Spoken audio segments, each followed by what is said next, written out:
Hello everyone, welcome back to the channel. চলে আসলাম আজকে আবারও নতুন একটা ইন্টারেস্টিং রেসিপি ভিডিও নিয়ে। তো আজকে করব পাস্তা। যথারীতি সেই পাস্তাটা গরম জলে ভিজিয়ে ফেলেছি। আর এই দিকে টমেটো, পেঁয়াজ, লঙ্কা কেটে নিয়েছি। তারপরে ডিম নিয়ে এসেছি। এখন ডিমটারে ভেজে নেওয়া হবে। আর খুবই কম সময়ে ঘরোয়া উপকরণ দিয়ে তোমরা এটা বানিয়ে ফেলতে পারো। যারা যারা ইন্টারেস্ট আছে তারা বানিয়ে নিয়ে খেয়ে দেখো, একেবারেই দুর্দান্ত, অসাধারণ।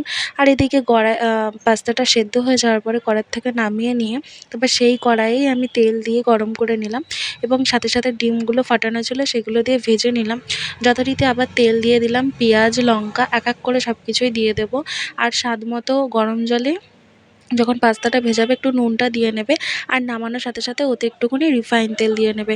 তারপরে যা উপকরণ ছিল পেঁয়াজ, লঙ্কা, টমেটো সেগুলো কেটে একে একে তার মধ্যে নুন দিয়ে নিলাম। তারপরে এখানে ম্যাগি মশলা দিলাম। আর এইগুলো টোটালটাই করেছিল আমার বোন। তারপরে পাস্তাটা সেদ্ধ হয়ে গেছিলো, সেটা জল ঝরাতে দিয়েছিলাম। সেটা নামানোর পরে সেটা দিয়ে এখন নাড়াচাড়া করে নেব। আর এখানে তোমরা একটু পারলে অ্যাড করতে পারো সস। এটা যে ডিমটা ভেজে রেখেছিলাম সেটাও ওর মধ্যে অ্যাড করে দেবে এবং সমস্ত উপকরণ একসাথে মিশিয়ে নেবে। আর তার মাঝখানে একটুখানি তুলে টেস্ট করে নেবে যে ঝাল লবণ ঠিক আছে কিনা। তো খেতে খুবই সুন্দর হয়েছিল। ভিডিওটা এত দূরই রাখলাম।